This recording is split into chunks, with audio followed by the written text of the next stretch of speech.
shade tutorial, and I'm super excited about it because it screams fall to me. I mean, what else can get more fall than these perfect warm orangey yellow looks? One thing I did want to point out is I did use the Ofra Cosmetics Kathleen Light's Miami Fever shade that she created, which I really love, and I got one other shade from them as well so that I can kind of compare and see if their formulas were consistent. I feel like that's what I do with most of my liquid lipsticks, is buy at least two from that brand so that I can really see if that is in fact the formula, unless it's just the shade. Especially with lighter shades, I feel like the formula is always a little different than the rest. But one thing I did want to point out though, the Ofra Cosmetics, their liquid lipsticks, they feel amazing on the lips. They're super, like, they almost don't feel too matte. Like most liquid lipsticks are really drying. This one just feels very creamy or buttery or something. And it is matte though, you can see it dries matte, but it is not kiss proof and like completely solid on the lip like the liquid lipsticks that I typically wear. I don't know about you guys, but you can see it's definitely transfer resistant. I mean, it still has like total opaque pigment on your lips left after that, but it does rub off. So I would be very careful about it smearing on the rest of your face, because that's what I love about liquid lipsticks, so I don't have to worry about it throughout the day, like getting on like my chin or just smearing in general if I accidentally, like, I don't know, I'm always getting stuff on my face. Am I alone on that? Sorry, this isn't meant to turn into just a whole review on this, but I did want to throw that out there for anyone wanting to purchase it. So other than that, this is amazing. If you don't like liquid lipsticks because they're too drying, then you will love this, because it's a good happy medium, but just be careful smearing and kissing. It will get on you. So if you haven't already, please subscribe to my channel. It means the world to me. It just gets me so excited to post more and more videos, and lets me know that you like what you see. I mean, if you have any suggestions, go ahead and leave them in the comment box down below. And if you like this look and you're excited for future tutorials finally, then give this video a thumbs up so that I know you want me to keep on a truckin'. Where did that even come from? Truckin'? Anyway, now let's just get to the tutorial. So if you want to see the look that I am wearing right here, then keep watching. Alright, so I am starting off with my eyebrows already done, as well as a sheer layer of MAC Face and Body Foundation on my face, just because those are just basics, you guys. So the first thing we are doing though is priming our eyes with the Too Faced Shadow Insurance eyeshadow primer. And then the first shade I am going in with is from Makeup Forever. It is M500, and it's really just all over vanilla shade so that the rest of the shadows I apply are not going to stick to any certain spots, because we are going to be doing a lot of blending today. And then I am highlighting under my brow bone with Makeup Forever's I414. That way they don't get lost with all the blending. So I am then going to dip into my Morphe Jaclyn Hill Favorites Palette, and I am using this shade. It is actually their shade number 13. In case you do not have this palette, that does not mean you cannot buy the individual shades. So I will include the numbers. I believe they are the numbers for each exact shade that I do use out of this palette in case you missed it. And I'm really just kind of blending that mostly all around the crease and a little bit above and below with the E40 blending brush. It's my fluffy brush that is going to be very handy this tutorial in particular. Next, I am going to dip into the pumpkin-y shade. It is my favorite. It is shade number 14 from the Jaclyn Hill Favorites palette. As soon as I saw this palette, I was like, oh my gosh, it looks just like a pumpkin. It is perfect for fall. And I am just taking that more so in the crease, and then I'm going to go back in with the first fluffy blending brush without any extra product. And you'll see that I'm pretty much do this in between every single color that I apply.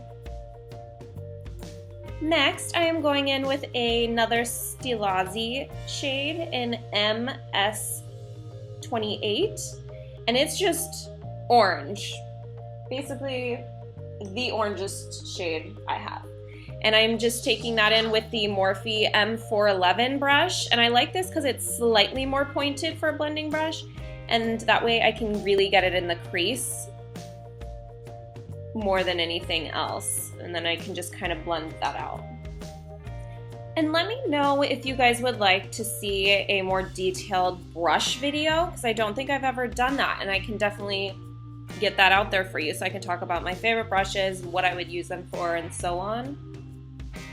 So the next shade I am using is Stilazzi's MS46, and is the perfect burnt orange shade. I am obsessed. And I'm just applying that with my MAC 213 flat fluffy shader brush. It's kind of a more loose, fluffier brush. I like it because I can really get it in the crease, as well as packing on the color that I want while blending at the same time, if that makes sense. So it's nice. I don't know if they still sell it anymore though. I'll have to check. I feel like the last time I got brushes from there, I did not see it. Then the next shade I'm going in with from the Morphe palette is number 24. It's pretty much the richest, darkest shade from the palette, I feel, and it is matte. I am just applying that even lower in the crease. I do not want to bring that up because then it will just kind of wash away the rest of the colors. And I'm going in with just a really small, fluffy blending brush. This one I believe is also from MAC, but the number washed off, or like smeared off, you know? So I'm not sure the exact number. And this one is also a really old one though, so just a small blending brush is good. Something a little more packed, because I'm applying that kind of slightly extended out of the outer V so that it can kind of elongate my eye, you know?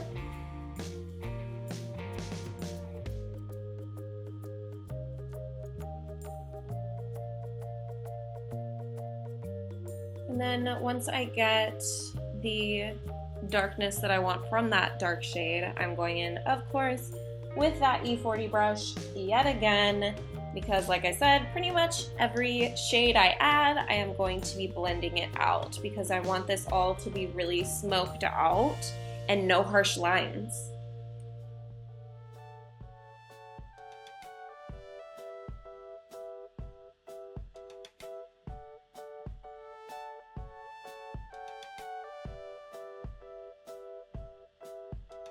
So I'm taking that same dark shade from the palette and I am going to apply it a little bit closer to my lash line as well as the outer V a little bit more, just because I don't plan on using eyeliner today really, at least cat eye or anything like that, so I do want to kind of deepen those lash line just a tiny bit.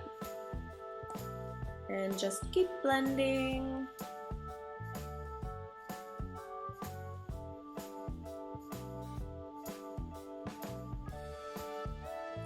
This fluffy blending brush is probably the most handy of all.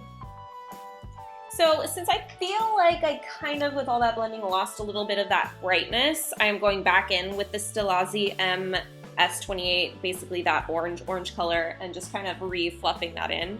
And then I also feel like my brow bone got a little bit lost, so I'm going back in to kind of soften it. That's why I like to apply that first vanilla shade before anything else, because then you can go back in and it kind of blends easily. So that's that Makeup Forever M500 vanilla shade, basically.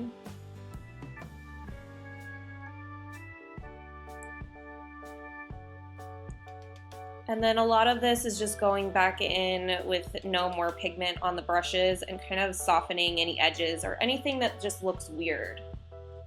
So now I am taking the MAC Chromaline shade in Pure White, and I like to do this when I am wanting my colors to really pop or hold really well, especially with a bright, bold color like I'm going to be using. So I'm just kind of dabbing this on the center of my lid where I'm wanting that brighter shade to pop. And I like to use it with my finger because it is kind of like a creamy, thick consistency, so I feel like it kind of softens and warms it a little bit to smear a little bit better. So then the yellow shade I am using is also from Stilazzi, and it is MS23, and I'm just using a tiny shader brush. This is just an old, I think like Ico brush, or I don't even know where it was from, but just a tiny little shader brush is perfect to pack that shade on as much as possible. And then I am taking that tiny blending brush with no additional pigment, but just to kind of soften the edges so that it's not a harsh disconnect from those rest of the orangey shades that I have applied earlier. Sorry, ignore the dogs, my bad. So back in with the MS46 from Stilazzi, I'm taking that same brush that I just kind of blended it all with, and then I'm gonna kind of lightly feather it into the yellow so that, again, no harsh disconnect or anything. And now I went back in with number 24 from the Morphe palette with the fluffy shader brush I used earlier, and I'm gonna further deepen up that crease because I really want it to look deep in there. I mean, for us hooded eye girls, I want to kind of give it that, you know, dimension. And then yet again with the fluffy blending brush to smooth it all over.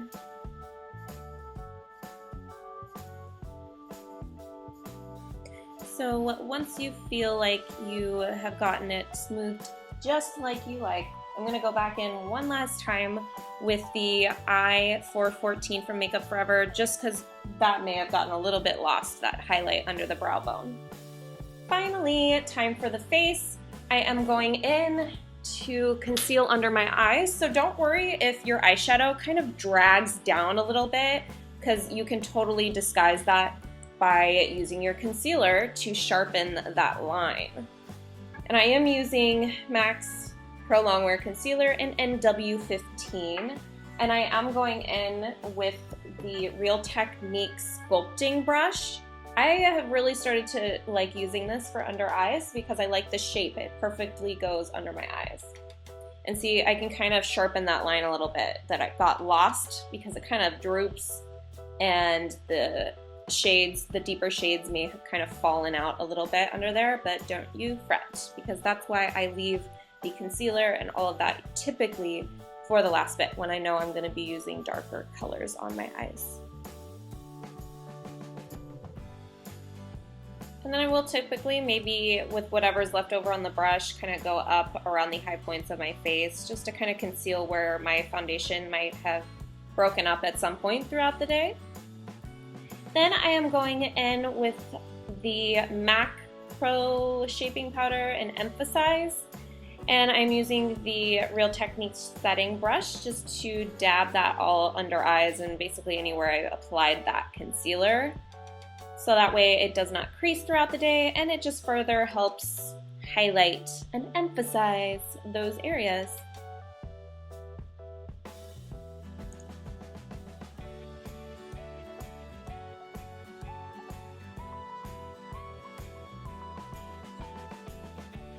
Next, I like to kind of mix shades a little bit for my contouring slash bronzing.